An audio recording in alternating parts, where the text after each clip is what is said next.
Oke, kita mulai sekarang.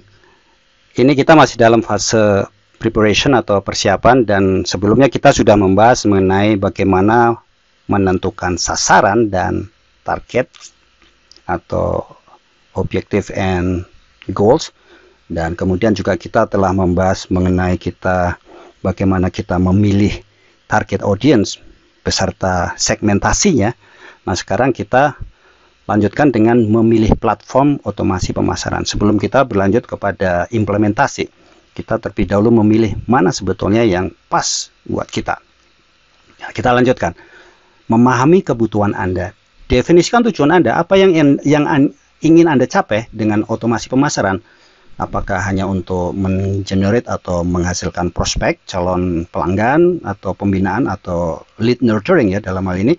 Kemudian apakah mau meningkatkan keterlibatan atau engagement pelanggan, atau mau semuanya?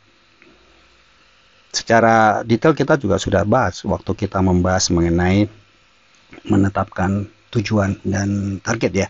Kemudian identifikasi audiens Anda, kita juga sudah bahas mengenai pemilihan target audience beserta segmentasinya, siapa yang ingin dijangkau. Kemudian kita juga membahas mengenai buyers persona, memahami demografi, perilaku, titik sakit, dan sebagainya. Dan ini yang paling penting, evaluasi anggaran. Anggaran ini akan sangat relate ke definisi tujuan dan identifikasi audiens. Jangan sampai kita nanti memilih platform yang tidak kita maksimalkan pemakaiannya, sehingga kita mengeluarkan uang yang percuma, artinya boros. Jangan sampai itu terjadi. Nah, yang berikutnya, menilai para pelaku otomasi pemasaran. Maksudnya bagaimana? Jadi di dalam industri marketing automation atau otomasi pemasaran, pelaku atau pemainnya itu banyak sekali. Sebut saja misalkan ActiveCampaign, Weber, HubSpot, GetResponse.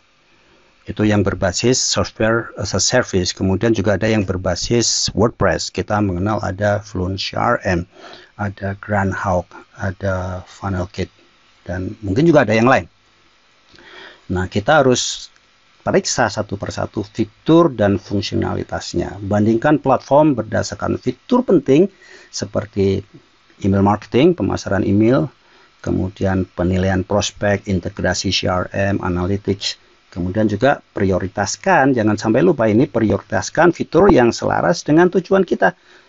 Prioritaskan fitur yang selaras dengan tujuan usaha Anda.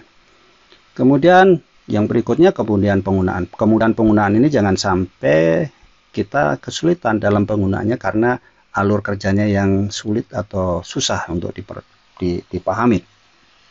Nah, bagusnya beberapa pelaku atau provider marketing automation ini menyediakan fitur yang kita bisa uji coba terlebih dahulu. Jadi ada demo session, ada bahkan plan atau paket gratis, sehingga kita bisa bermain terlebih dahulu dengan platform tersebut sampai kita benar-benar memahami cara kerjanya. Jadi pemanfaat dan fleksibilitas, bagaimana pemanfaatannya dan fleksibilitasnya, apakah platform akan mendukung pertumbuhan Anda saat bisnis Anda berkembang atau tidak. Dapatkah platform itu juga beradaptasi dengan kemudian pemasaran di masa depan. Dan jangan lupa, ini yang paling penting, integrasi. Apakah platform terintegrasi dengan mulus dengan alat dan perangkat lunak yang ada pada Anda, yang Anda miliki. Jadi jangan sampai ketika kita menggunakan satu alat pemasaran kemudian tidak bisa diintegrasikan dengan perangkat kita atau alat kita yang lain. Dan ini yang berikutnya, membuat keputusan akhir, minta demo dan uji coba gratis. Biasanya mereka menyediakannya, jadi kita bisa mendapatkan pengalaman langsung dengan platform yang akan kita pilih untuk mengevaluasi fungsionalitasnya dan pengalaman penggunanya. Kemudian cari umpan balik pengguna. Umpan balik pengguna bisa kita periksa di situs-situs macam G2.com atau Trustpilot. Jadi ada situs-situs yang memang secara khusus mengevaluasi software-software yang ada di internet.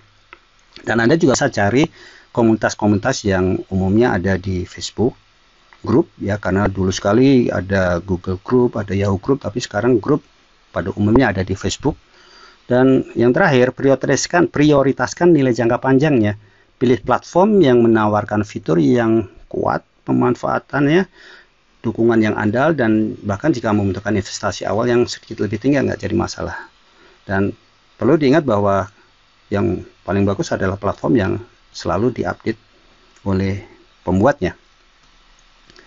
Nah, ini tip bonus fokus pada wawasan berbasis data, insight yang kita bisa dapatkan karena ada analitik.